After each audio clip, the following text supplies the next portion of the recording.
Get in there. Love that, mate. Love that. Love it. Love it. Love it. Good evening, everyone, and welcome to Loaded Mag NUFC, the fully loaded transfer show. And finally, we have a signing to talk about. We're here tonight to talk to you about it and to get all the details from Lee coming in very, very shortly. But boys, how are you on this fine Thursday evening? Feels good. All good. Had a feeling about today. I don't know. I even said it to one guy on Twitter, Mark, actually, who told me his mum had a heart attack during the week. So shout out to Mark and his mum. Hope she gets well soon. But just a feeling something was going to happen today. I don't know why. Didn't have that feeling yesterday. And maybe probably wouldn't have suited me if we did make a signing yesterday. But today I had that feeling, and I'm glad. But looking forward to talking about it as well and hearing all from Lee about La Bamba. Chris, how are you, fella? Good, mate. Yeah, good day in work today. Really, really good. And yeah, I've just been. Do you know what? I think spirits. We were talking with Lee pre-show, weren't we? I think spirits have just been lifted a little bit. Long overdue news and great news, exciting news. So yeah, really looking forward to finding out a little bit more about Bamba, talking a little bit more about Bamba even as well. Yeah, and hopefully one of many to come, because I still think we need three or four at least. But hey, 23rd of July, another signing through the door, imminent. So yeah, I'm delighted. But Pete, how are you, mate?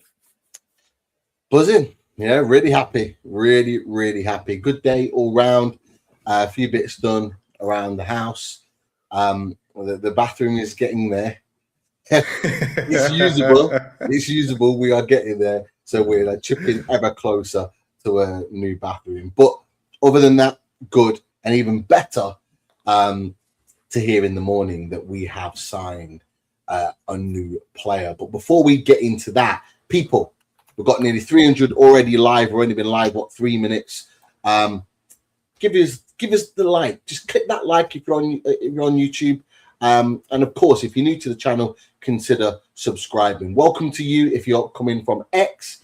Feel free to come over to YouTube, be involved in our fantastic chat that are already up and running with questions, comments, and more questions for Lee. Hopefully we've got time to get through some of them tonight. But thank you for all of your support so far. And of course, we've got a fantastic guest to bring in to give us a little bit more detail, a little bit more meat on the bones to our new signing. Let's get him in now. TalkSport's own Lee Davey. Welcome back, Lee. Hello. How you doing, fella? Yeah, really good. Thanks for having me back. And this is a very jolly crowd this evening. Good to see smiles on their faces. For once. It's been certainly from the outside and watching from a distance. I know you guys have been across it all, very intently, but it's been pretty tough going, isn't it, so far? So it's nice to see a new face. Another one over the line. A couple of youngsters have come in. So yeah, good to see everybody jolly and happy around this new signing. Absolutely, and not to bring the mood down or anything like that. We haven't had really a chance to discuss it properly, but we all know, people in the chat, you'll know as well, Lee, that Newcastle lost one of its favourite sons the other day. Kevin Keegan unfortunately passed away at 75 years old, and the outpouring of the city, the community, the country, Europe, even the world, to this man was absolutely immense, and his influence on football was absolutely immense. Boys, look, I'll come to you just for some quick words before we get on to our new signing. Obviously, Kevin Keegan, massive loss to Newcastle United as a community and as a football club. Yeah, you probably need an hour to talk about Kevin Keegan and longer. A proper show dedicated to the man. He's the reason I support Newcastle. I said it a few times before. Reading Shoot and Match magazines, reading about him coming back to Newcastle, reading about how he ended his career as a Newcastle player and taking off the helicopter. It just sold it to me, and the passion then he brought and everything. And I feel my time as a Newcastle supporter for 34 years now or something, it's linked to Kevin Keegan, because he when he left the first time round, he left on the 8th of January. 8 days before my birthday. Not a great birthday present. But he came back on my birthday. Mike Ashley brought him back. I thought, this Mike Ashley guy, he's pretty good. He's bringing back my hero, Kevin Keegan. That didn't work out so great. But just like everything about him, he just made everyone feel 10 feet tall. And like the tributes have been brilliant across. No one has a bad thing to say about him. Like you can't. I've never heard anyone say anything bad about him. Okay, people might have made fun of the I would love a thing, but that's the only time I've ever heard anything negative about Kevin Keegan. And he's just a legend and a hero. Just he'll be missed. Absolutely, Chris. Your quick thoughts on Kevin Keegan? Obviously, as you just said, he'll be missed. Huge loss to football in general. Yeah, absolutely. It brought back horrible memories of when we lost the great Sir Bobby Robson. I felt I was absolutely shook by it. I'll be honest. It really knocked me because Kevin Keegan is everything about Newcastle United, isn't he? He's absolutely everything. And sad loss for football. And it's only when you look back, isn't it, and you realise how big of an impact he had on the club, not just as a player, but also as a manager. Like, he's absolutely everything to Newcastle United. And I hope, and I do believe, that the club will honour him. And, whether that looks like a statue, whether it looks like a stand, a stadium, who knows? But Kevin Keegan is an absolute legend of this club. And, huge loss to football. And, as you rightly say, Pete, loads of comments and best wishes, from all around the world. And that just shows that, the mark of the man, that Kevin Keegan was much loved throughout football. And, fantastic footballing man. And, we'll be sorely missed. Yeah, Lee, we've been to many a game in the 90s. Yeah.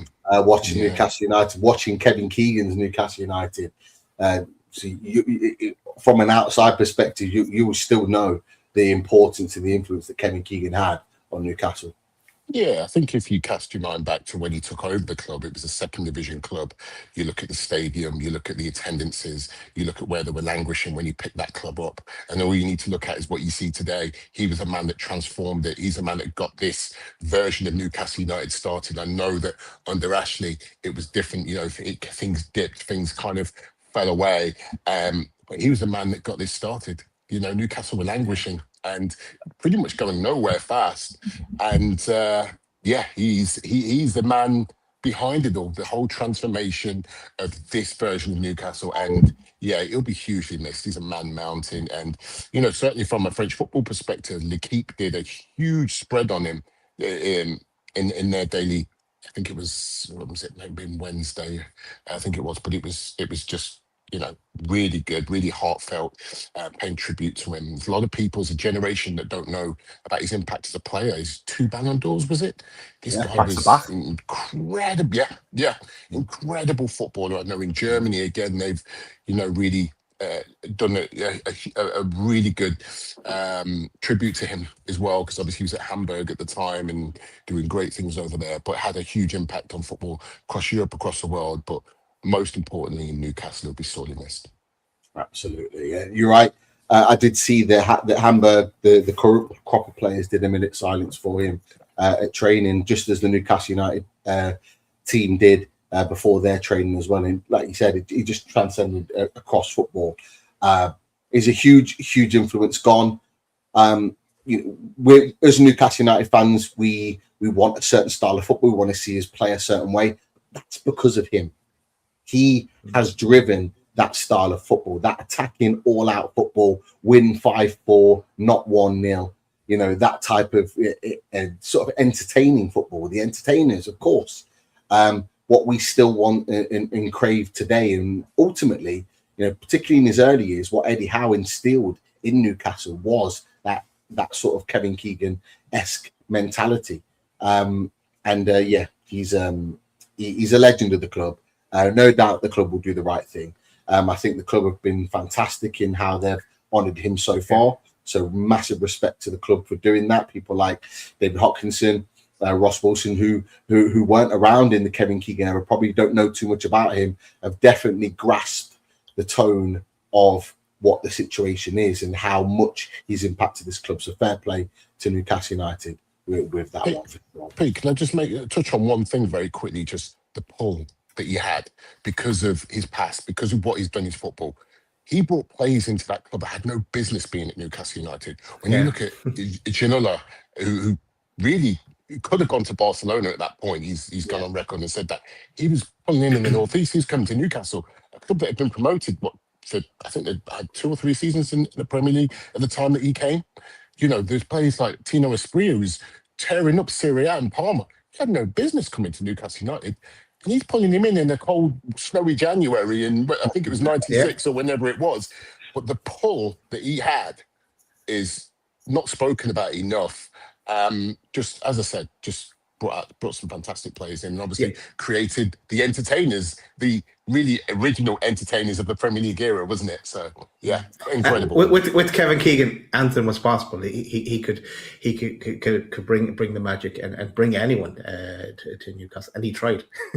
Yeah, absolutely. Yeah. And he loved the signing, and I think it's quite fitting and a nice little segue there that we've all spoken about to talk about a signing that's coming for Newcastle United, because we have made a signing today, and it's this man here, a player that we talked about before, actually, when you were last on, Lee. And I have to say, Alhaji Bamba is somebody who is of immense talent, and I have to give huge props. And I know you know Fabrice Hawkins as well. You've seen his pieces and what he writes.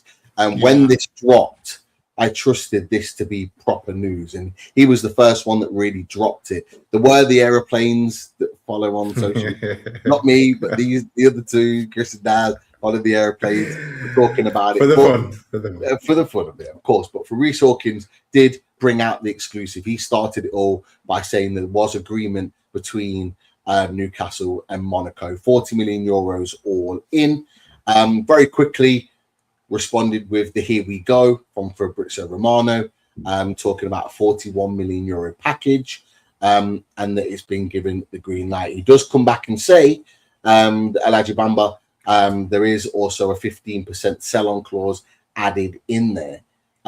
Keith Downey, a friend of the channel, also reported on that. He goes one further and says that it's 30 million with 4 million in bonuses, making it to around the 40 million euro mark.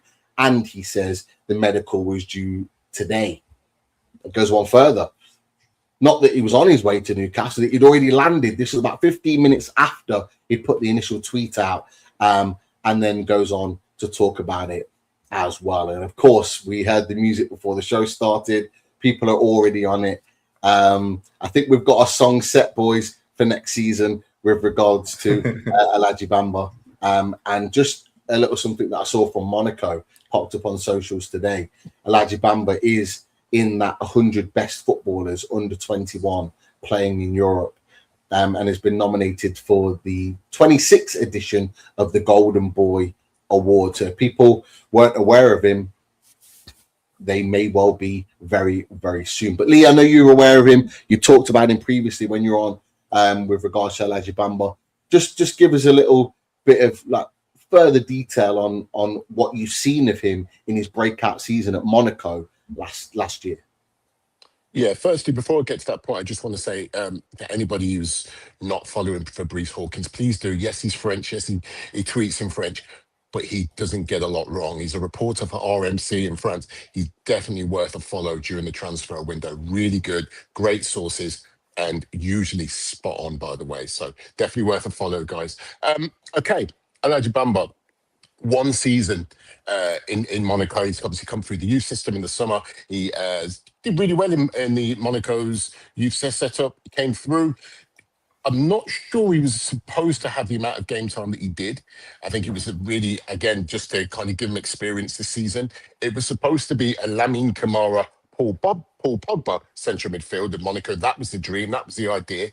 As we know, Pogba's had all sorts of injury problems. He's not been able to get back to, anywhere near his level. And Bamba's come in. He made his debut on the first day of the season. I think he only got a minute or so, but impressed enough in training to be given an opportunity. And he did well. And what you've got there is a tough tackling, progressive ball carrying midfielder who can start attacks really well. He can get the ball rolling. He loves the physical side. So, we often talk about the physical aspect of the Premier League. Ligue 1 is just as physical. So he'll be very primed for that. And that's something that he relishes. I'm going to be honest with everyone. He's played 18 games. There is a very small sample size.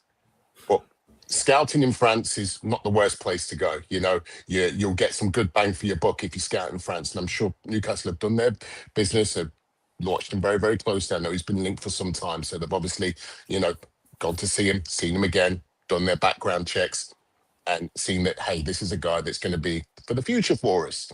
It was a really interesting one, really, because last season, kind of after making his debut, he played a few games, and then he started to get a little bit more game time. So he came in, more cameo roles towards the start of the season because again he was being introduced into the team. Then it got to the autumn time, and Monaco went on a horrible run. I think they lost 8 of 9 matches, and that coincided with him actually coming out of the team. So he was banished to the bench. Sometimes he wasn't even in the squad. For whatever reason, Monaco hit a real bad run of form. When it got to the winter break and then the turn of the year, he was introduced back into the team. When he came back into the team, Monaco went on a run of 8 wins in 9 games. So take whatever you want from that, but he's clearly had a really positive impact on that Monaco midfield alongside Lamine Camara. I know we've spoken about him before, and obviously, he's a really great talent as well. But hey, he's had a really positive, as I said, he's had a really positive impact on the team. I'm not surprised that there's been interest in him. And I think I said to you, I texted you earlier, Pete, I like this piece of business. I like this. I think this is a good move. I think this is a good move because I think the best of him is going to come. I think he'd be well suited to the Premier League. He really will. I think a bit of patience needed. Absolutely. It's a huge step up. You're going from playing 9,000-10,000 people in a renovated Stade Louis II in Monaco to 52,000 screaming Geordies. This is going to be an absolute, this is a culture shock. This is going to be different. But hey, these guys are made of steel, right? These young French guys are made of steel. So I think this could be a really good piece of business, and great that Newcastle are getting in there nice and early and getting this wrapped up. Absolutely. And there's a question that's been going around socials a lot since this deal has been sort of broken and announced effectively by the relevant journalists, is that, where's his best position? Lots of people are saying he's a defensive midfielder, he can play in a 6. Lots of people are saying, he can play in an 8. Like, where would you say his best position is? I personally would say I would want him with his skill set that you've just described. I'd want him in the 6.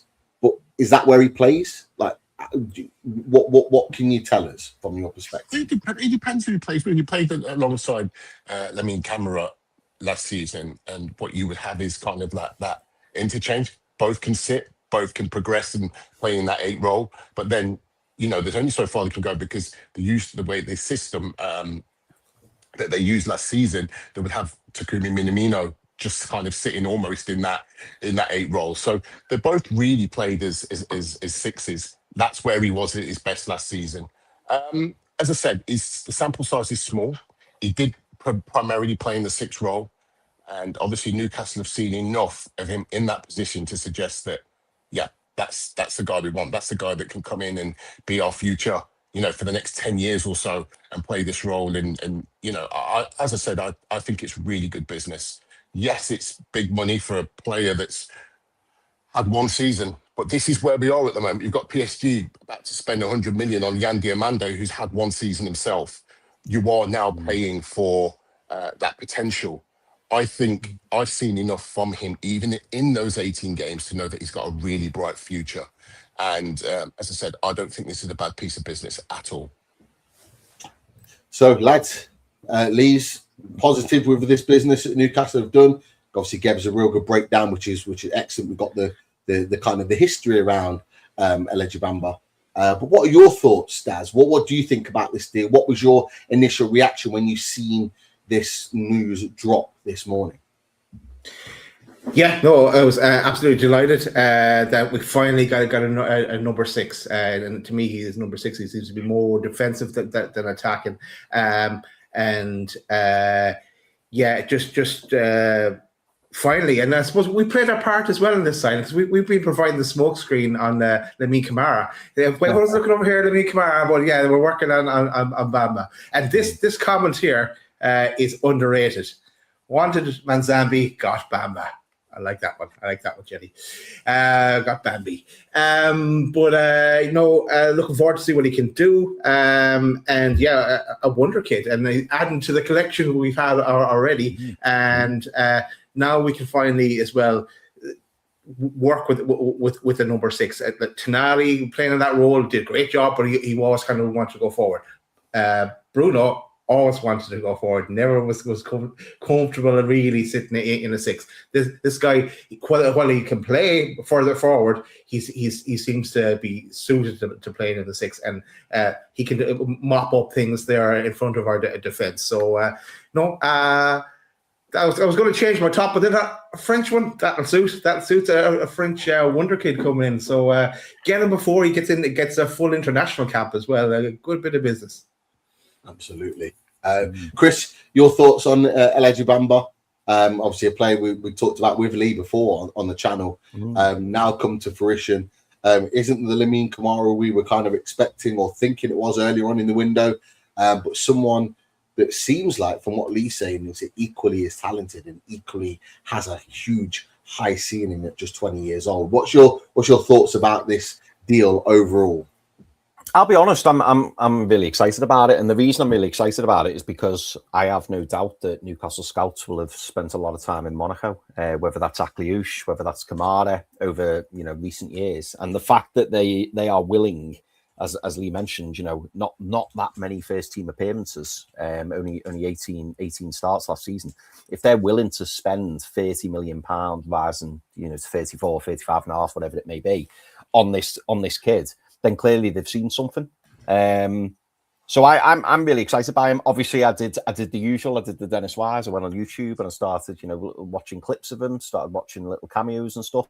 And he looks big. He looks powerful. He looks like he can travel a lot with the ball, comfortable on the ball, which is obviously very important in the Premier League.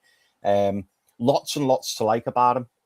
But yeah, for me, the biggest thing or the most exciting thing is the fact that we've signed a player from a club who we had interest in other players there, and that's what intrigues me, because it kind of tells me that they've seen something and gone, actually, should we be going for him instead rather than Kamara? Because really, you could argue, based on what we heard from reports, Kamara would have been an extra 10, 12 million maybe, but they've decided to fork the money out on Bamba. So I'm excited by it. And let's be honest, boys, how long have we been screaming out saying we need a new number 6 or an actual number 6?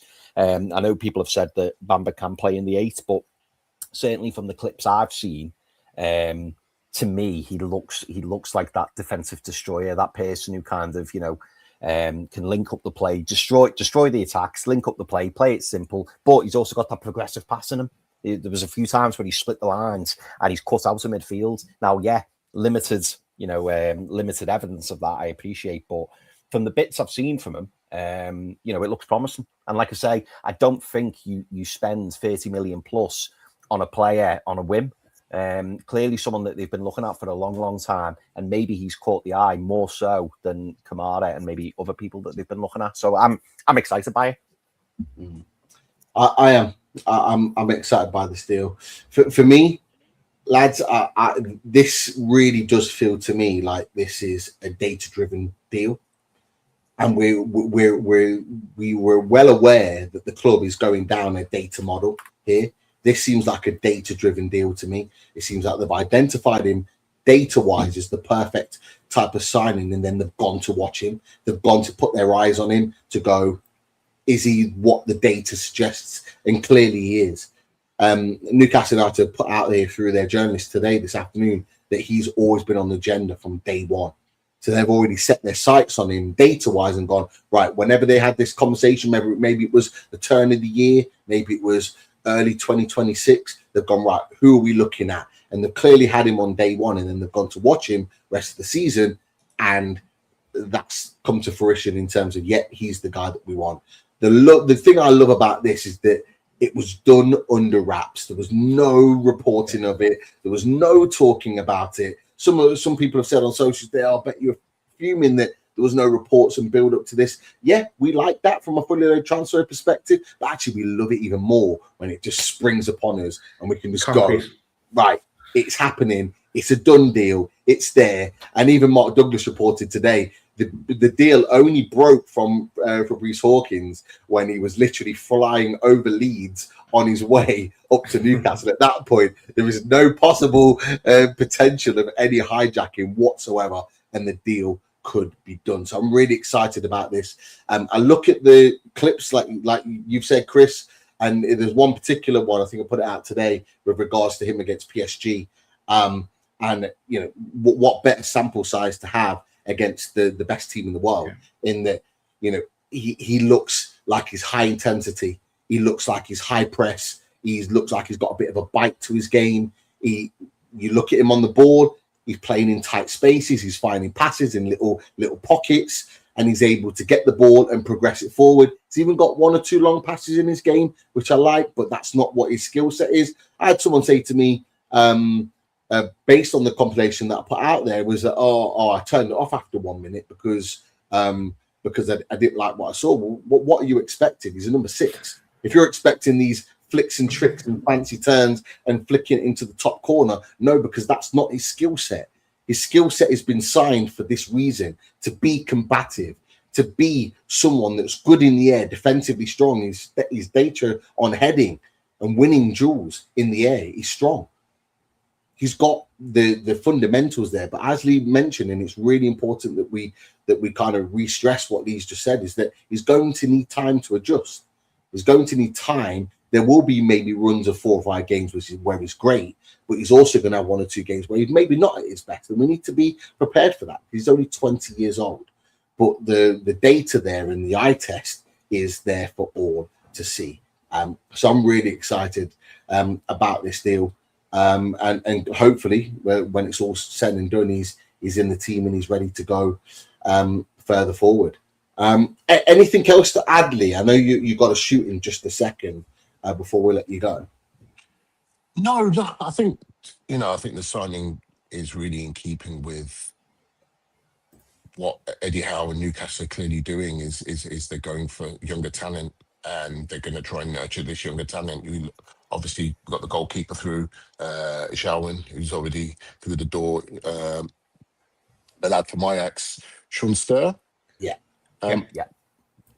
So, and obviously another youngster coming through as well. I think that, I know there's been a lot of pessimism so far, and, some of the big names, a couple of big names have gone out the window. It doesn't necessarily have to equate to, it's going to be doom and gloom. It's not going to be a good season. Listen, there's an opportunity here for these young players and the players that are there. And there's a few players that didn't cover themselves in glory last season to step up now.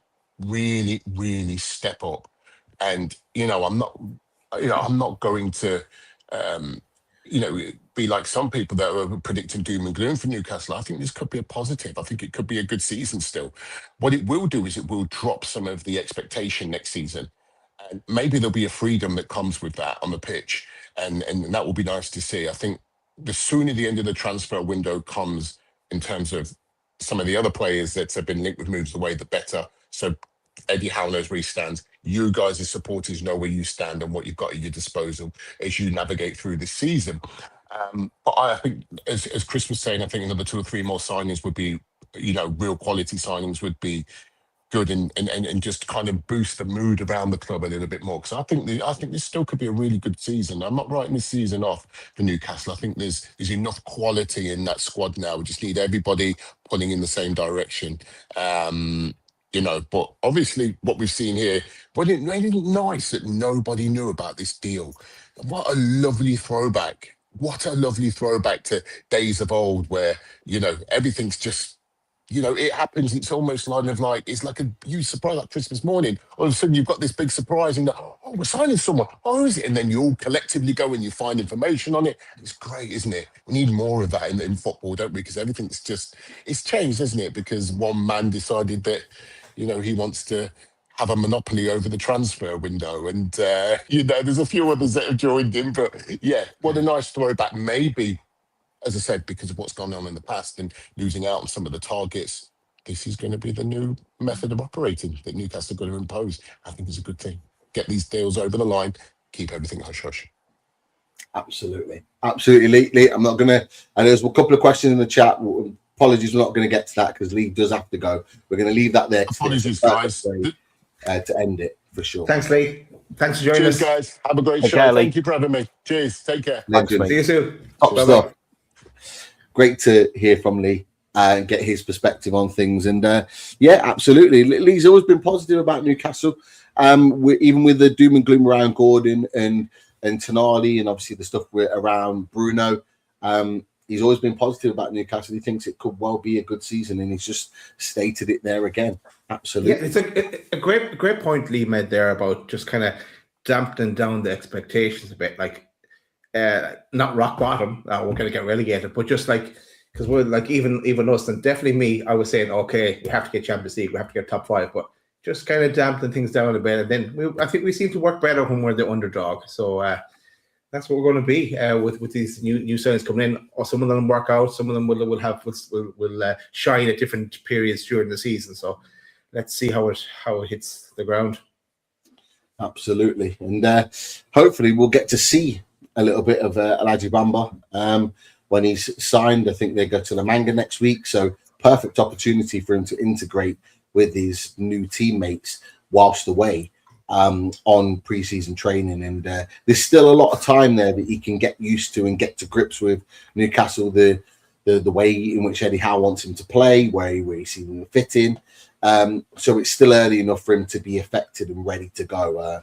Just a quick question, boys. Do you think, and we don't know for sure, so it's just your opinion on this, do you think someone like Alhaji Bamba comes straight into the team, or do you think he's going to have to be patient and wait? Like, what's just your early thoughts on where you see Alhaji Bamba fitting in this team? I think he'll come straight into the team. Like he'll might have the Eddie Howe weight, maybe not playing the first game, but once he gets into the team, he's in it then constantly. And as things look, I'd be playing him in the 6, and I would be playing Louis Miley in the right back, because we don't have well, apart from Tino, he's not back to full fitness yet. So that's where I go. What about yourself, Chris? Do you see him starting for Newcastle? Obviously, he gets a good pre-season under his belt. See him starting in that first game against Liverpool. Yeah, do you know what? It's an interesting one, Pete. And the Bevis put this on, and I saved this comment because I did have something to say on this. So the Bevis says, guys, Howe won't use these players for ages, if ever at all, this season. Now, I wanted to come back to that, the Bevis, because I think he's got to. Under this regime, and to answer your question, Pete, I think he's got to. Because you can't sign Sean Steer, Alhaji Bamba, and not give them minutes. He can't. Because let's be honest, they're going to be the future, and I think under this new transfer policy that we have, we can't do that now. You and Joanne, you could argue, he has been told he's going to be the number 2. Bazamana Toure, 20 years old, he's going to be knocking on the door if it's not Harvey Barnes starting. Bazamana Toure is going to get minutes. I think Sean Steer is going to be demanding minutes. I also think Bamba is going to be demanding minutes. So for me, I think he'll get a lot of football. I really, really do. Because I don't see us signing many players over 25 years old. I just don't see us doing that. I think this is, the new policy under David Hopkinson and Ross Wilson. And I think we're going to see a lot of younger players coming in. And I think Eddie Howe is going to, and this is something that we discussed at the back end of last season, boys. We said things need to change. If Eddie Howe stays, things need to change. And this is one of them. None of this, we'll give it 9 months and settle them in. We haven't got it. Eddie Howe hasn't got it. He's gonna have to get them going quick. And this will be the first. Sorry, Pete. This will be the first. We said at the end of last season, this will be the time. Can Eddie Howe change? That's the thing, because he wasn't able to change at Bournemouth the way it ended out. And they obviously got relegated and decided to go in a different direction. But we're giving him the chance to change. So this is his opportunity. Can he rebuild and restart with a new team? What I'll say is just from what I've gathered from reading pieces from various different journalists back end of the last season and this summer, is that Eddie Howe already has agreed to this change. There was a change in policy, and for Eddie Howe to stay at Newcastle United moving forward, he would have had to agree to this policy of signing young players and playing them and giving an opportunity. Yes, he hadn't been doing that previously, and we already know about that. Lewis Hall, Tino, etc., etc. He has to play these players, as you boys have just said. Now, what I read into is that when Bazamana Toure signed, he was dubbed the replacement to Gordon. If you're replacing Gordon, you start it. It's as simple as that for me. And what I take from what we've seen and heard from Alhaji Bamba today is that he's Sandro Tonali's replacement. Well, if that's the case, he started. Because if he's Sandro Tonali's replacement, Sandro Tonali was a regular starter in this team. One thing that we haven't talked about, and we've talked about the player, Louis Miley, is that I don't think will be ready for the start of the season, because he's still not back training yet and in full. He's training, but he's not in full training. I'm not sure if we see him until maybe early August kicking a ball in anger, maybe even a week or two before the start of the season. So because he might not be ready to fully start matches, it gives Alhaji Bamba the opportunity to show what he's about in pre-season and stake his claim to start minutes for Newcastle. But for me, you don't buy these players at 30 million plus if you're not willing to put them in the team. Sean Sturr, I think, was dubbed more of he's coming into the first team, but there was no talk about him replacing anybody or starting matches. So it feels like he's going to be in and around the bench. He's going to get minutes off the bench to show his worth. Maybe the cup games are going to be where he kind of plays more minutes, which is absolutely fine. And I think that's where Sean Sturr will stand. But Alhaji Bamba does feel like a player that can go in. And Lee made a really good point. He talked about these young French players as being sort of made of steel. Like, yes, it's a new environment. Yes, it's a new league, but he has all the attributes to be able to handle the Premier League football. We talked about his, intensity, his aggressiveness, his fight and bite in the game. That's exactly what you need in the Premier League. All the other bits of ability, passing range and all the rest of it will come with time, but he's already got that. For me, I think he's perfectly made for the Premier League, and it'll be a great opportunity to see him play. But I'm excited to see him in this team, where he fits, how he links with certain players. All these things are making me excited about this deal. And as we've said, we're building a very, very young team. You got Ewan Jalan, who's 20 years old, 19, 20 years old. You got Bazamana Toure, who's 20 years old. You got Alhaji Bamba, who's 20 as well, and we are building a very, very young team, which is exciting in one sense, but it brings me on to my next point, lads, that I wanted to talk about, because what was talked about in general was, I think I need to make sure I get it right. It was what Mark Douglas put in his piece. Newcastle target experience signings as insiders pledge more to come. And just a couple of little snippets from this piece from today. Newcastle look to inject some experience and know-how in the final 40 days of recruitment. And the reason why that's important is because I've been saying it during the summer, is that I've not got an issue with signing players that are 18, 20 years old that have got really high ceilings, but you need to balance it with experienced players. And we've lost a lot of experience with Gordon at 25, with Tonali at 26. We'll come on to Bruno in a second, but we've got Trippier, who was 36, that's left and was captain material. The Kraft that was coming on to 30. There's a potential that Joe Willock, that's been at the club, 5 years or 6 years, maybe even at the time, and he could be leaving the club, who's got massive experience of Premier League football and playing for Newcastle United. You need to replace that with know-how players that have got experience, that are playing across the game for a period of time. But what was clear, just very quickly, just something that Chris talked on, is that I did read it, and I can't remember which piece I read it in, but they said their target is between 19 and 24 for this summer. So even though it will be experience, I don't know whether it will be in the 26 to 30 bracket, but it might be someone that's got experience playing in the Premier League or playing at Champions League high level, but maybe like 23, 24 years old, like we signed the likes of Botman, the likes of Isak, etc. at 23 years old, and letting them grow and blossom and develop. So there might be a couple more of those type of signings that are still in the window. I just want to get your thoughts on that, because that's an interesting point that Mark Douglas has put, that we are going to look for more experienced players. And I'll be honest, like, that kind of excites me. But is it what you were expecting in this window? And I imagine you are, but are you happy with that, Daz?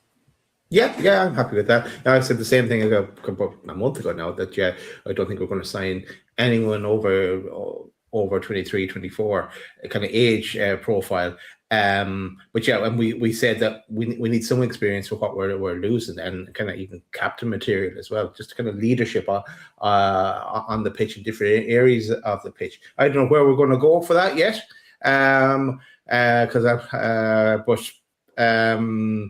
it is interesting. Imagine then if we were signing 23, 24-year-olds, it might be someone Premier League proven kind of players. So I'm not sure how that it'll work out, but it's good to hear there's going to be a bit of a balance, because you can't have a team full of young wonder kids either. That won't even work in Football Manager. So it's not going to work in the Premier League, where it gets nasty at times. Absolutely. We've got 1,200 nearly watching the channel right now. Thank you for watching. Again, as we said right at the beginning of the show, if you're just coming on or you've been watching for 5 or 10 minutes, you're on YouTube, give it a like. And if you're new to the channel, subscribe. If you're on X, feel free to come over and get involved in the fantastic chat with our chatters that are live, watching, giving their points of view, giving their questions that we may well come to very shortly. Chris, I've got a little quick one here for you with regards to today.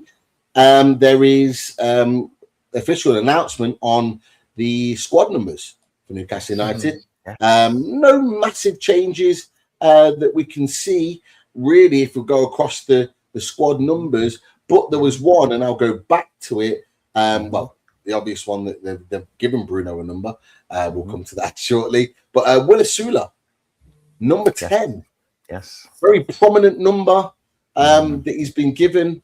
What are your thoughts on that, and what does that suggest to us as Newcastle fans for the season ahead? Yeah, I mean, I think it indicates Will Asula's going to have a very big role to play this season. It wouldn't surprise me if he started the season, and off the back of how he finished last season, he probably deserves to as well, I would say. So yeah, I think Will Asula's going to play quite a prominent role. In terms of the other squad numbers, so Tino's gone from 21 to 2, I believe. Alanga's gone from, is it 21 to 19, I think? 19. Yeah. So I think, I think no other big changes there. But yeah, Will Asula getting the number 10 shirt. I think I joked to you yesterday in the chat, didn't the boys, saying there, tell me we're not signing the new number 10 without saying it. Is it a risk? Of course it is. But Will Asula, like I say, after how he performed at the back end of last season, I think he probably deserves an opportunity. He deserves a chance. And this, to me, is Eddie Howe and the club showing him, you're going to be the guy. You're going to be the guy up top. Go and keep hold of the shirt. So it's good for Will Asula, and hopefully it's going to be good for us. But yeah, that was the biggie for me. I mean, I'm a bit OCD with my numbers, so I was happy Tino got the number 2. I wasn't really affected by Alanga changing from 21 to 19. That didn't really change anything for me. But I was happy that Tino Livramento got number 2, because I always think your right back should be number 2, your left back should be number 3. I'm a bit old school like that. Maybe it's Football Manager. I just like to have the right numbers in the right places. But yeah, and obviously Bruno's got his shirt number. And interestingly, Nick Pope's retained the number 1 shirt. Although I'm not reading too much into that. Because he is the first choice goalkeeper at the moment. So why would he not take the number 1 shirt? But yeah. just keeping it warm for the new number one. Yeah. Exactly. Exactly. I wouldn't mind seeing that number one going vacant and us bringing in someone else. And also, Bamba, I hope he gets the number 6 jersey. If we were to have the number 9 jersey free as well, I would not mind that. Just putting that out there if anyone's listening. I still think there's a striker that may well come through the door. I've got no evidence of that, no information on that. I just feel like we can't go into a season with those 3 strikers. I just don't feel like it's the right blend, the right mix. Mr. Newcastle feels the same as you, Pete. Absolutely. I just don't feel like it's the right blend. I do feel like we need to add one in. He's turned down Sunderland or told Sunderland he ain't interested. One of the two. So he's up for grabs. So there is an opportunity there. And there is one player. I don't even know if I've got enough room. But Frank Heleno has been linked with Newcastle. I saw it, yeah. Yes, please. One of them get rid so we can get him in. Because Frank Heleno. And I didn't tell you about this actually. I talked to the Danish side on holiday. And he doesn't support Midtjylland. But when I talked to him about Frank Heleno, he was like, oh my God, he's like, what a player. And I was like, how much do you think he'll go for? And I was like, I think he'll go for maybe like 30 million. He was like, really? He's like, I think it might be like 18 to 20. I was like, sold. Sold. But no, he absolutely loves him as a player and he don't even support Midtjylland. But just a little sidewinder there to discuss. Of course, we get some positive news, lads. And they try and dampen that very, very quickly. And of course, they then brought out the news, David Ornstein, that Leeds are in talks with Manchester City for James Trafford. Newcastle also interested, something that David Ornstein did report a few weeks ago, that there was interest. However, that mood changed quite quickly. I want to get your thoughts on this, boys. That Newcastle are no longer considering James Trafford as an option. That came out very quickly after the initial melee of tweets that came out with regards to Trafford. Fabrizio Romano saying Leeds are advancing in talks to sign James Trafford. And what is that, Fabrizio? No hijacking? No negativity? Newcastle were never involved in the race this summer? What's going on? Only wanted Leeds, yeah. What's in the air? No negativity towards Newcastle, everything as it should be. Obviously, some people are happy about it. I know that we kind of said James Trafford should be the first choice, boys. What do you think about Newcastle pivoting away from James Trafford and maybe looking elsewhere? Do you think it's the right thing to do, Daz? Yeah, I'm disappointed about this one, and I no offense to Leeds, but if he had a choice, I would imagine he would pick Newcastle. But to me, then I'm thinking, is there something in this deal that Man City want to have the option, have their cake and eat it again, and have some kind of a buyback clause again? Because hold on to Donnarumma for now, and he'll be their number one, and then maybe they'll look to try and bring back Trafford again, and we're not going to get involved. If this is that kind of a deal, it doesn't make sense for us. We're trying to build for the future, for the now and the future, and maybe that's where the Leeds option then it works out for Man City better that way. But I'm disappointed that if we're not getting them, because after 3 years of chasing them, just the way it might go. But then I'm interested in because we definitely need a keeper, more so than anyone else. We need a keeper. So who are we bringing in? Because I do not want Nick Pope starting as in the number one jersey as our number one. I'd rather Ewan Jowan start as our number one if that's the case.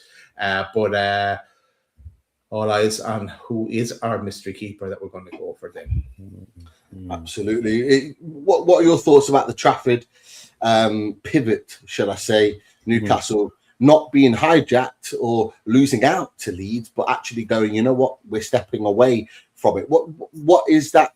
What was kind of going through your head, Chris, when you saw that sort of news break this morning?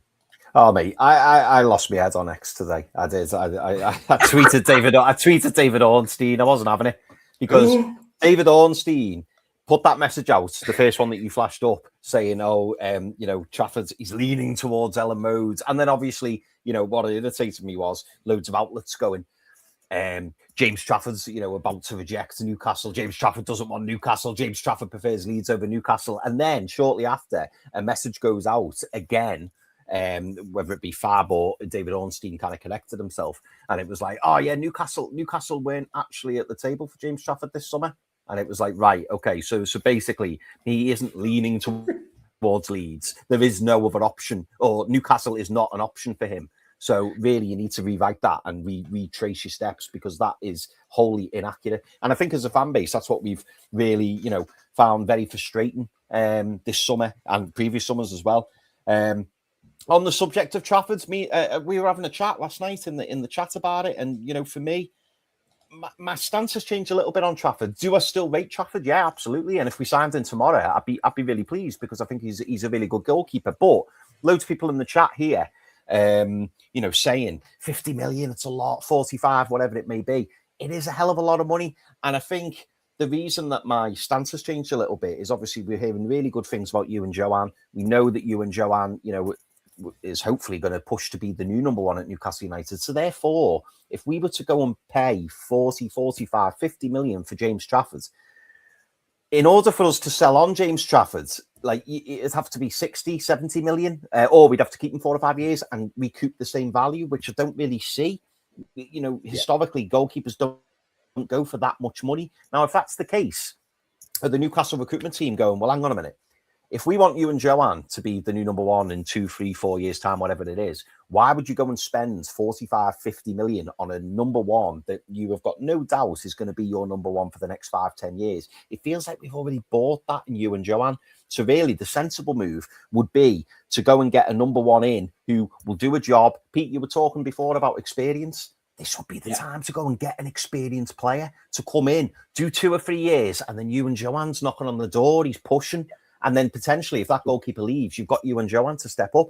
The thing that I'll say, in case there's any Newcastle fans worries about Nick Pope starting the season, I'm worried about Nick Pope starting the season. But the thing that's making me a little bit more relaxed over it is, let's not forget, boys, Nick Pope was out of favour for quite a considerable amount of time last season. I think Eddie Howe is done with Nick Pope now, in terms of as a number one. Now, hopefully we do bring in a new goalkeeper. And like Daz, I'm like, I'll take anyone over Nick Pope at this moment. Nothing against Nick Pope. He's been a great servant, etc., etc. But he shouldn't be the number one goalkeeper at Newcastle United going into next season. He just shouldn't. And if he is, I think it's a real failing on the recruitment team. I really, really do. You and Joanne's come in to replace Adam Ramsdale, who was on loan last season from Southampton. We need a new number one goalkeeper. There's interest in Nick Pope. He's got 1 year left on his deal, boys. So you either keep him and let him go for free, or you get rid of him now and you get some kind of money in and you bring in a new number one goalkeeper, whether it be 15, 20, 25 million, whatever it may be. You go and get that experience, and then in 2 to 3 years, you go into you and Joanne. This will be you in a couple of years. Learn your trade, get used to the country, get settled. We'll work with you behind the scenes. You're going to get your cup games. And then Newcastle are looking at him and going, he's the new number one. In a few years' time, he's the guy. But if you're bringing in James Trafford, you're basically just stunting. You're stunting you and Joanne's career, basically, because James Trafford's going to be coming in. If he does, if he was to come in for 40, 45 million, he's the keeper for the next 10 years, boys. And that's just it. And you and Joanne's probably going, well, hang on a minute. What's happening to me? So you're doing what City did to James Trafford when bringing in Donnarumma, at a lower scale. We're talking about there. Yeah. There's a number. I feel like there's a number of factors here with regards to James Trafford. I look at the situation with Nick Pope, and I agree with you, boys. We cannot start the season with Nick Pope in goal. You can sign all the players you want outfield and have a really well set team, but then you're going to fall flat with a poor goalkeeper. And I'm sorry, Nick Pope is not the same goalkeeper we signed from Burnley and what we saw in his first season. He's just not. He's not the same goalkeeper. He's an absolute state when the ball's at his feet. He panics now when he's coming out and collecting. He never used to. He just looks very unsure of himself. So you can't afford a goalkeeper like that in your team. So I'm absolutely convinced that a goalkeeper will walk through the door, regardless of whether Pope goes or not. I look at the James Trafford deal, and look, I like him as a goalkeeper. I always have, even when he was at Burnley. I really like the way he plays. He's great with the ball at his feet. He's a really good shot stopper. Up there with Pope, in fact, as a shot stopper. But 50 million for a player that barely kicked a ball last season or saved a shot last season, who was signed for, and we had a deal agreed for with 27 million, to nearly double his price, because that's what's been talked about, a 50 million pound deal. To double his price when he's barely done anything at Man City. For me, I just think it's not good business for Newcastle. I don't think it is. And then to add to this, and I saw this today from Ben Jacobson, I thought, this is why I think Newcastle aren't doing this deal. Not because of the 50 minutes. I think they would go that far. They did with Manzambi. They were willing to pay nearly that to get Manzambi in. So they pushed the barrier already out. As Mark Douglas has continually said, Newcastle aren't willing to pay any more than £40 million for a player this summer. Well, they've paid 43 for Basman and Torre. They've pushed the boat out a little bit there. They pushed the boat out even further for Manzambi, but didn't get him. So I think they would have paid that for James Trafford. But I think this here is really important, and it says right in the middle, can also reveal the parties are discussing a release clause within fast-moving negotiation. Now, I think that's important there, because that tells me that James Trafford, if he goes to Leeds, does not want to be at Leeds for very long. He sees his sights higher than that. And everyone, I've seen lots of others in front of the channel, Geordie Josh, put it out there. Why aren't Newcastle paying that 50 million, blah, blah, blah? You've got a goalkeeper for a decade. I'm sorry. James Trafford is not looking at Newcastle United and saying, I want to stay here for a decade. He's looking at, I want to go in, I want to show what I'm about, and I want to get out to a bigger and better team.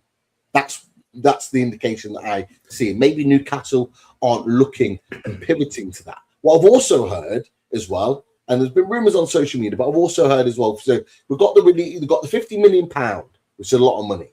You've got a release clause that he wants in his contract. And then you've also heard from the Man City side that they want a buyback clause in that deal as well. And not just that, they want a sell-on clause in there if it ends up going elsewhere. There's four clauses there. Well, 3 clauses and a huge fee on this James Trafford deal. And when you add all of them together with the £50 million fee, it just makes it an impossible deal for Newcastle to go for. I've seen people on various different WhatsApp chats that going, oh, we've been hijacked, blah, blah, blah. Newcastle losing out to Leeds, how embarrassing. No, I actually think Newcastle have been really smart here and gone, you know what? Looking at everything in that picture, this is not the right deal for us. And you know what? I agree with them. I agree with David Hopkinson. I agree with Ross Wilson. If we're pivoted elsewhere, and it seems like we have, because having those 4 things,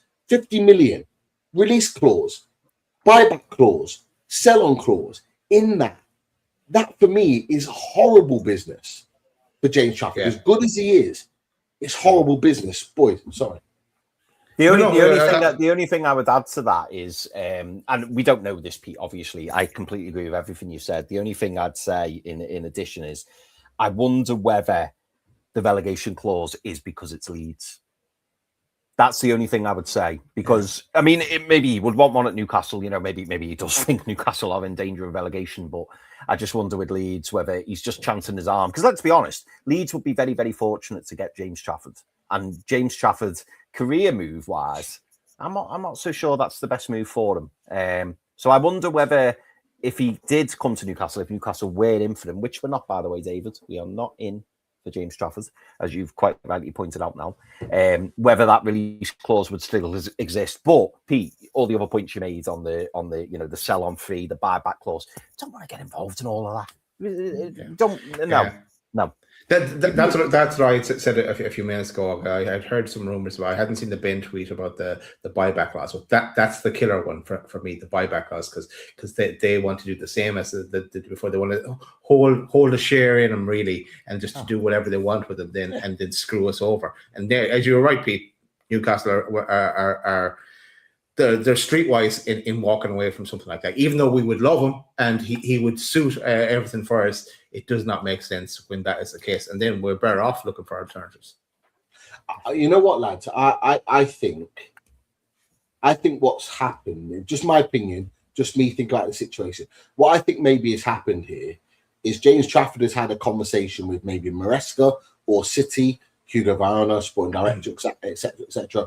And they've turned around to him and gone, go and get your first team football, 1 or 2 years, and then you're coming back as our number one for the foreseeable. Yeah. And I think they've probably shook hands and gone, you know what? Yeah, let's do that. Let's insert a buyback clause. Let's insert a release clause so we can get him at a decent fee.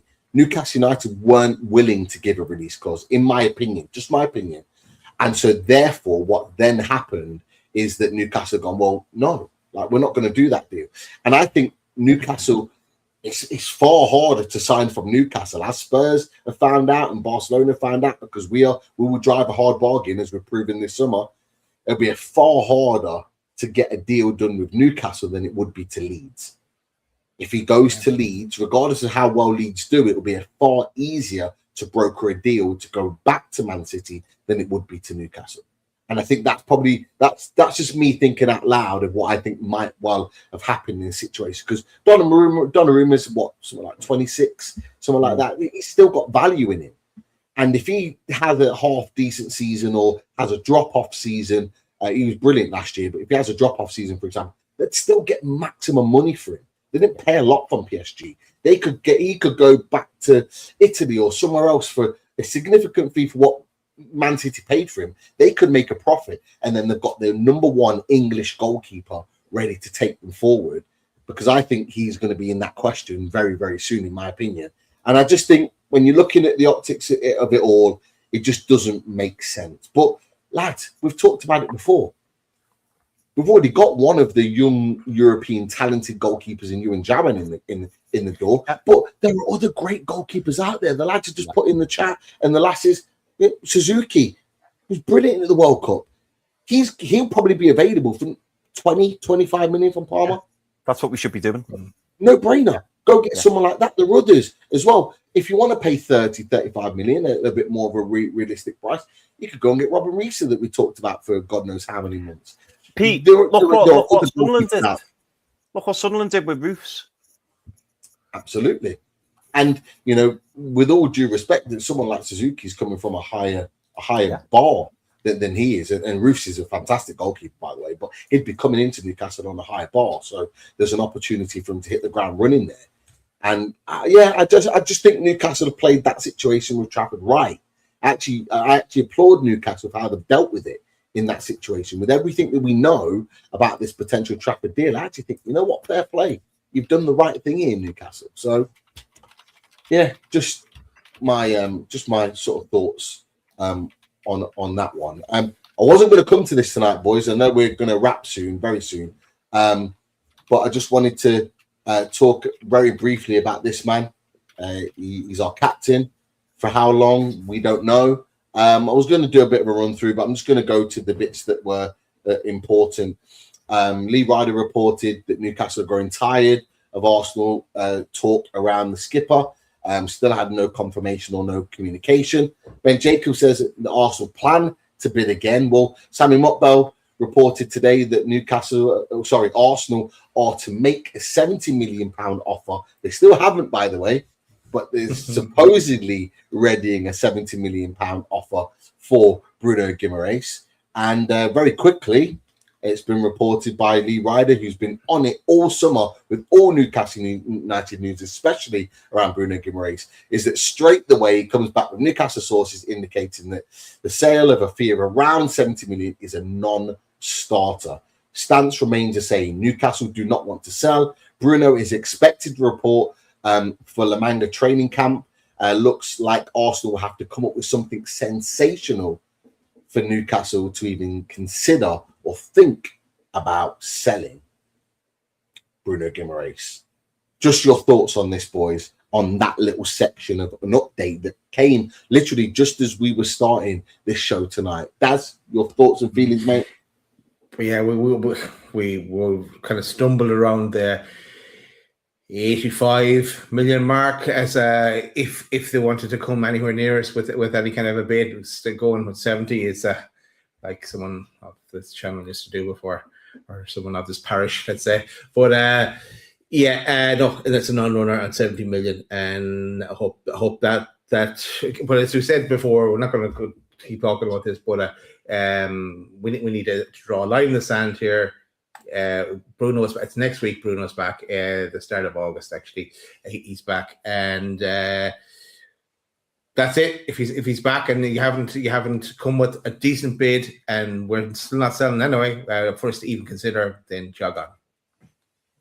Chris, your thoughts on that little update with regards to Bruno Guimaraes? Does it sway you in any way?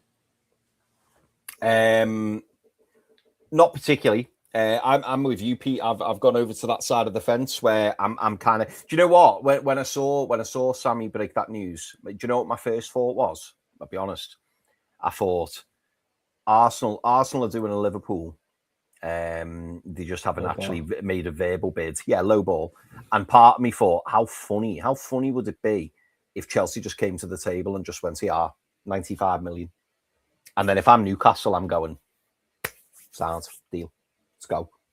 Genuinely, that is genuinely how I feel about it. Hang on. Oh, I've just got it, Daz. It's the Fabrizio Romano update. Now to be fair, it isn't anything brand new, in my opinion. Everything he's saying is what we already know. He's just said Arsenal have agreed all the details of personal terms with Bruno Guimaraes and a new official bid to follow. The agreement on personal terms was already done 2 weeks ago. They were already reporting this. So again, this is the constant tweeting that we had from Isaac last year, the tweeting for tweeting's sake. This is all it is. It's just to keep his name in the conversation. This we already knew anyway, because he's already said he would like to move to Arsenal. They've said an official bid will follow. This is the second part that doesn't make sense, lads. Just correct me if you think I'm go on. If I'm wrong. It says Arsenal to offer 70 million. Newcastle expected to reject it, but Arsenal feel they can still get it done. Arteta pushing, he wants Bruno. Like, what is the point of putting a 70 million bid in, knowing that it's going to be rejected? Like, I don't get it. It's unsettling. Unsettling a player even more. Absolutely. And if that's the case, and as I say, if that's what they do, in my head, I'm just thinking, come on, Chelsea, come in and Chelsea just blow the doors off. I'd actually really enjoy that.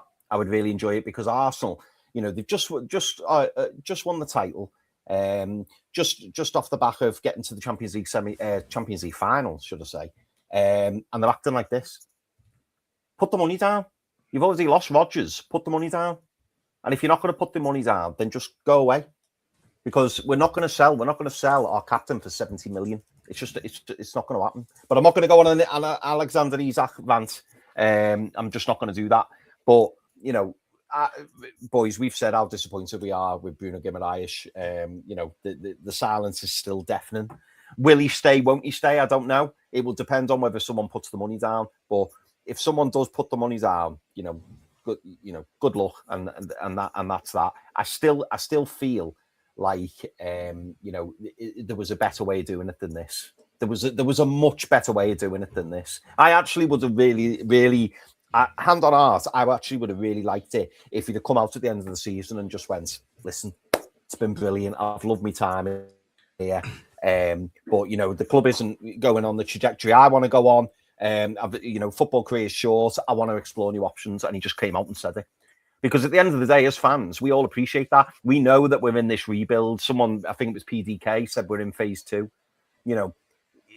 We are going to very much be in a rebuild. I know it's probably unlikely we're going to get Champions League football next season. I know it's going to be a struggle to get European football next season. And Bruno Guimaraes is good enough to get that. He's 28, turning 29 at the back end of the year. If he'd have come out and just said he wants to be challenging at the very top of the football pyramid, I think fans would have gone, fair play. But all this underhand, rubbish that we keep hearing all the time. No. And I tell you what, my opinion now I look back on it, my opinion now of how Anthony Gordon conducted himself is like, Fair enough. We didn't like it at the time. We weren't happy with him at the time, but he's went and got his super move, and he's left very, very respectfully. If Bruno left tomorrow, I think there'll be a lot of fans who are a little bit disappointed. Do we understand why? Absolutely. But for the last few weeks, all of this nonsense is just, I just think it's ruining, the time that we've had with Bruno, and it's making things very, very uncomfortable for us as a club, and I don't like it. Sorry, Gordon's the only one that left with any sort of dignity and respect from the fan base at all. You go back to that period that we were all almost happy for him. He got his big move that he absolutely wanted. He's the only one, because Tonali went in a bit of a disgrace as well, moving to Spurs of all teams. When he was talking about winning Champions League footballs, he went back on his word. He just wanted out. He wanted more money and to live in London. He just wasn't honest with it. And Bruno's going down that same route. But Newcastle are doing exactly what they should be doing. They've just got to stick to it.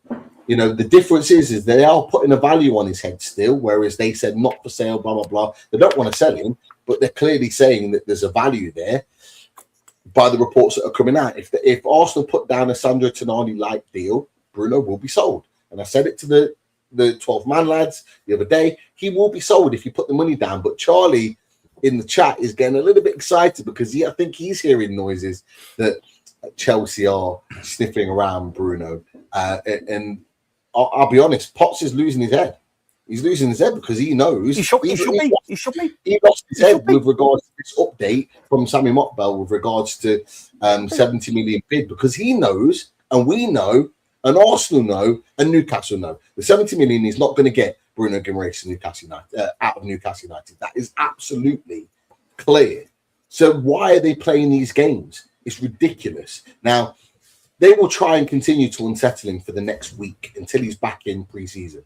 They won't want him going back to pre-season with Newcastle United, because they know that once he goes back to pre-season, he'll have Eddie Howe in his head, Jason Tyndall, he'll have Ross Wilson and David Hopkinson. They're all in La Manga together, and they'll be able to sit around the table and they'll be able to sort something out. And Arsenal knowing that if they let that happen, that they're going to lose out. So they're trying to unsettle him a little bit more. Is this bid going to be official? I'm not sure, but it still isn't. They're saying they're going to bid 70 million, but they haven't done it yet. And how long is it going to take for that bid to become official? Because let's be honest, lads, if it does become official, that will be the first one. Because they keep talking about 2 bids already been put in. They haven't been put in because Arsenal haven't spoken to Newcastle at all. They haven't. And Arsenal fans that are convincing themselves that they haven't. And that's not me saying that he doesn't leave, but they need to make club-to-club discussions and have that discussion. As of yet, 23rd of July, they still haven't. And that's the baffling thing about it all. It's about how Arsenal are operating here, because they are not operating like the Premier League champions that they should be acting. They are not acting in for a team. Shout out. They're very amateurish in terms of how they're behaving. Shout out to the 1,744 people watching. Make sure you can smash that like button. And also to the 150 who joined when I tagged into Fabrizio Romano's tweet. 2 can play that game, Fabrizio. And also, Ben, maybe another 100 more will come join us now, because Ben's tweet always follows Fabrizio Romano's tweet. Keep them coming, lads. We love it. We love it. And was it anything different? Not a thing, believe it or not. Not a thing. Friend of the channel, Ben. Yeah, friend of the channel. Hope you're well, Ben. But nothing was different. Everything's exactly the same. But this is what you're going to see probably until the next few days. We don't know what official day Bruno's back, but it is sometime next week. You're going to hear this tomorrow through the weekend to try and continue to unsettle him. Whether they put an official bid in or not, who knows? And then another good point there from I think that might have been not Jimmy, somebody else in the previous comment. Just about Bruno striking. PDK. That's then up to Bruno. If he strikes, he's absolutely in the ESAP bracket. He's not quite there yet, but if he strikes, he's in the ESAP bracket, and he goes and he's a hypocrite because he goes against what he was fighting for in terms of respect and doing it the right way last summer with Isaac, he's then going down the same route. Is he going to go down the same route? And I like the fact, as much as people don't like Luke Edwards, I like the fact that he put that in one of his pieces and one of his tweets yesterday. And he kept referring to it. What is Bruno going to do? Is he going to be and continue to show the respect to the club and say that he wants to leave his legacy, blah, blah, blah, even though part of it hasn't been the case? Or is he going to go the Isaac route, something that he said he would never do and was arguing against last summer? So that'll be an interesting watch to see how that materializes. But boys, just to add in as well, Pete, go for it. Just to wrap this, Sophie, I've said it 1,000 times. You will have till August the 1st to make an acceptable bid. Nothing under 90 or he stays. The club needs to draw the line. The line needs to be drawn. You're right, Pete, when you say the club needs to stand firm. Absolutely, the club needs to put a deadline on this. The club needs to stop all this nonsense and then literally just stop answering the phone after a particular date. Stop answering the phone. No deal to be done. And I think they should make that very clear to Bruno and his representatives as well and say, listen, we've heard all the news. We've heard all the rumours. You apparently want to go. Absolutely fine. This is the price. But if it doesn't happen by this date, you're not going anywhere. Just to be clear, we'll give you 2 weeks. Good luck. That's the message that should be there. That's the message. 100%. That time stamp needs to be there. As soon as he steps back into pre-season, that's it. As far as I'm concerned, that is it. Yeah. The Arsenal have had ample time. How long have we been hearing these links for, lads? What, a month? Yeah. They've had ample time to get this deal done, and they still haven't put an official bid in. If Newcastle say, no, we're not dealing with it, that is not the case. We are now preparing for a new season. Newcastle are well in their rights to do that. We cannot afford for this season to be unraveled and messed around because they are fumbling. We're not saying that, we're not saying like we were last summer with Isaac. We're not saying, no, he's not going anywhere. He's not going to be sold. We're literally saying as fans, he will be sold. Just put the money on the table. Yeah. It's not hard. Put the money on the table and you're going to get your man. But if you keep messing around, we've got a pre-season to get on with. We're going to keep him and move on. Or Chelsea will come in and pay the money that we want, and then they'll have their man, and you'll be left with nobody. So it's not like we're saying, it's not like we're being staunch. No, he's going to stay. We're not actually saying that. He is likely to leave, more likely than not. But it's how they want to deal with it. Yeah. And do you know what? Just to add in, you've absolutely spot on what you're saying, Pete. Mike Myers there, great name, by the way. Mike Myers is saying, I think you guys need to realise if he wants to leave, we can't keep him. Totally agree. Totally agree. But it can't all be on the players' terms. We're saying he's got to go. But what we don't want, Mike, is we don't want another Alexander Isak deadline day. Don't want that. Don't want that. If he wants to go, he can go. This is the price. You go. And, and Pete, just to add into what you said about Chelsea there, final boss is in there ready, waiting. Todd, I'm surprised Todd's not in the chat. Reject the bid and wait for me, Pete.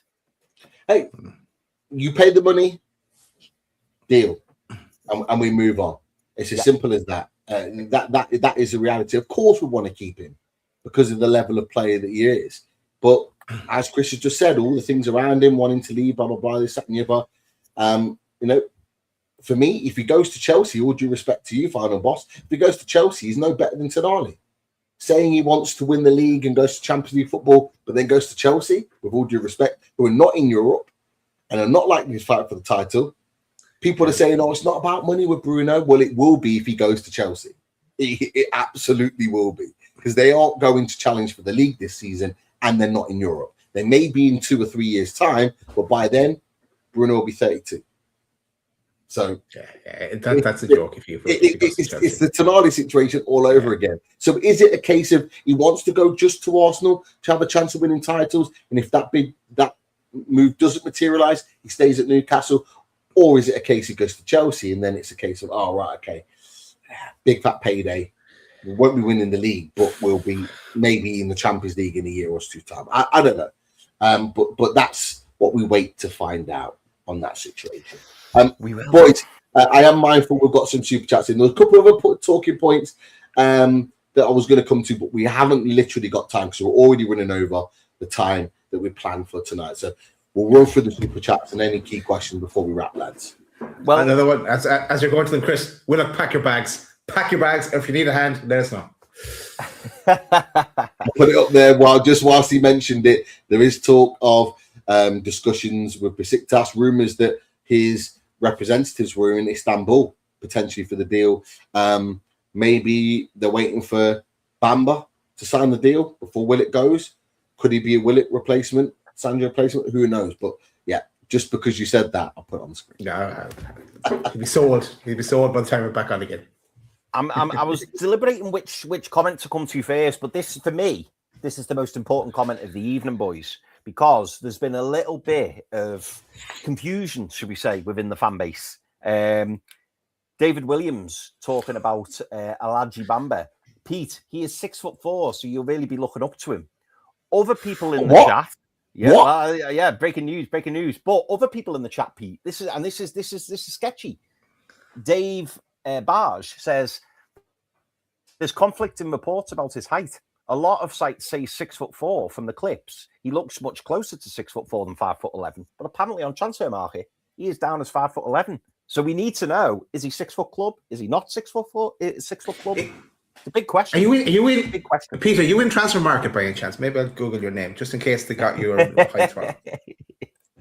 Hey, thin ice, man. Thin ice. You're right. You're right, because he is down as 5'11", but then you look at the pictures. There was a picture on socials. There was a picture with him and Wout Faz, who was at Leicester, now at Monaco, and Wout Faz is down as 6 foot something, but he like towers above him when they're standing really close together on that picture, and it's like, hey, clearly he's in the 6 foot club. Clearly, he's 20 years older. He's still got growing in himself, so he'll be if he's not in the 6 foot club, it's okay. He will be there. He'll be alongside. A great height. There. That's the new one, boys. Great height. Yeah, absolutely. Good little segue here as well, boys, because this people in the chat were putting this in from Fab Romano. By the way, Chris said it. Romano just confirmed we've signed a fullback from the academy at West Ham. Two Nebs says, according to Fab, we've signed a West Ham academy fullback. Last time we signed a West Ham academy fullback, that went really well, didn't it? No names mentioned there. Yeah, I think he's gone. Has he gone to QPR this season? I don't know where. He's gone on loan somewhere, but yeah, he's gone on loan somewhere, hasn't he? And yeah, James Sansel says Kyle Healy has just been confirmed a youth signing from West Ham. So yeah, another fullback from West Ham. Let's see how that goes. Horizon Zero Bob Pete, he says, well done, Pete, for shutting Errol down on Monday. Clearly, he isn't in the 6 foot club and decided to take a swing at the biggest dog in the yard. Didn't go well. Good one. Rob, I like you. You can come again. Absolutely. I weren't having Errol talking nonsense about Newcastle United. He was trying to get a little jab in, and I was not having it. Talking about Isaac, I'm like, it's a year ago. Move on, man. And he's talking about all this nonsense and waffle. I just said to him, stop waffling, man. Chatting nonsense. But yeah, anyway, love Errol to bits, but yeah, he was waffling on Monday. Mr. Mason says if Pete is 6 foot, then Bamba is 7 foot. Oh, there you go. Well, maybe he is. Maybe he is. Maybe everyone's got it wrong. He's 7 foot. Well, we got it right, because if I'm in the 6 foot club, which I am, he must be 7 foot if he's saying what he's saying. It makes sense. Yeah.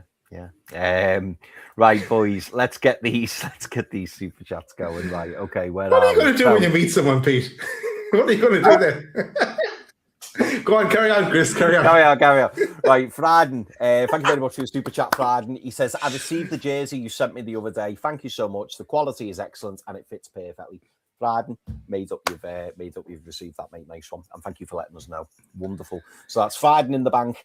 And my memories let me down here. Fraden and who was the other prize winner on the shirt? Foxy. Of course it was Foxy. I was Foxy. Yeah, Foxy got his Alex Murphy jersey. Then Jack Foxy. Of course he did. Yeah. And just to let them know, OK jerseys, we're keeping an eye out for the Newcastle range that will be coming out very, very soon. To keep an eye on that on OK jerseys. They've got the original top without the sponsor online, but they are working on getting the sponsor and all the other bits out ASAP. So I know lots of people have been waiting for that. Keep an eye on it. We will announce it on here when it's ready and good to go. We'll even, Daz, I'm sure you've got the website up, so we can even go through it and show pictures. But the OK Jersey team are working on it, so don't worry about that. Brilliant stuff. Brilliant stuff. Wazza, thank you so much for your super chat, mate. Wazza says, at long last, a Sean Longstaff replacement. Great signing. So he's obviously referring there to Alaji Bamba. Absolutely Wazza. Absolutely Wazza. I can't wait to come to your last super chat, mate. I'm really looking forward to it. Wazza also says, we need an experienced spine. Peripherals optional. Peripherals optional. We need an experienced spine. Peripherals optional. Yeah. Do you know what we do? We do need some experience, and I believe, like we were saying before, I believe we will bring in some experience. It just makes sense. I think we will. But I'm not forgetting as well. We do. I know it doesn't feel like it, but we do have some experience within the team as well. Some that we need to get rid of. But yeah, we do have some experience in there. But yeah, important to bring in some experienced characters. Definitely. Craig Kavanagh, thank you so much for your super chat, mate. Craig, next time, get a comment or a question in there, mate, and we'll read it out. But thank you so much for the super chat, much appreciated. Was it again? This is I'd go all in for Sophie. She's defo a keeper. He's not giving up, is he? He's not giving up, Sophie. He's a smooth not talker. I like that. There could still be a chance of a loaded wedding. There'll be a chance. So keep an eye on the chat for Sophie for me, boys. I want to see what Sophie's response is to that. A lovely super chat. Thank you, Wazza. Stephen 1969, a keeper is needed next through the doors. He needs time to train and build trust with the team before the season starts. Can't just turn up and start. Stephen, absolutely. The sooner the better for the new number one. Sooner the better. And I believe we will bring in a new number one. I think one is around the corner. So I'm hopeful. I'm hopeful, and I know the boys are too. Response. Oh, we got a response. Go. But it was. Unfortunately, it wasn't. Give him a chance, Sophie. Give him a chance. Come on, Sophie. Come on, Sophie. That makes Come on. sense. Yeah. But the response is not what wasn't wanted to hear. Sorry, Chris. Carry on. We can be groomsmen. How nice would that be if we were groomsmen at the wedding? Sophie. Yeah. Come on. There you go. Possible. Be gorgeous. That be gorgeous. It would. You could do the music, Chris. Or your rom-com. Yeah, I could do a bit of something. Yeah, why not? Be the wedding planner, even. Yeah. There you go. The wedding planner. I like that. I got that one in there. I like that. Or the wedding crashes. Yeah. It'll end up with 4 weddings and a funeral anyway. That one. Let's move on. Could be Trolls, thank you so much for gifting 5 memberships, mate. 5 memberships. So that is absolutely wonderful. Thank you so much, mate. And we are going to do a prize draw. We were going to do it tonight, but we are running a bit behind time. We will do it on the next one. We'll do it when we sign the next player, which I think will be very, very soon. We've just got a feeling. Good vibes. So we will do a loaded giveaway because we are due one. But thank you so much, Trolls, for adding people to the pot. And the good thing is as well, those 5 people will be added to the next one. So that actually works out quite well. Brilliant. Foxy, there should be a Loaded Mag live event at some point for the new season. Small stage, I'm thinking, lads. Yeah. I don't know why I'm saying that, but a small stage. Small stage. Stools for Daz and Chris. I'll just stand. It's what it is. But we would absolutely love to do that if there's enough interest. And it works dates wise for us because we're coming from different venues. We'd definitely be able to find somewhere in Newcastle. And you get us tickets to a match. Yeah, that's the only payment we need. That'd be lovely. That would be. Yeah, that would be fantastic. That would be lovely. Yeah, absolutely. David Spence, great show, guys. Great commentary. Good night to guys in the chat. Well, we haven't finished just yet, David. But thank you so much for your lovely comments. Really appreciate that, mate. Thank you. Daz, quick yes or no on this one, mate. DXLE. Daz, you've always said Bruno is staying. Hand on heart right now, is Bruno staying or going? I think he's still staying, but I don't like the way this is going because it's smacks of the easy thing. I still don't think he'll go down that route because he blows everything if he does. I think he's staying. I think once he gets back and to us. So this week coming is crucial. in holding on to Bruno. Still saying Bruno's staying. Still staying. Okay. And Jordy Tune for Life says, Pete, when are you lads defending your trophy? I think he's referring to the coveted charity football trophy, isn't he? Lads, we can't defend the trophy if we haven't got an opposition to play against. Yeah.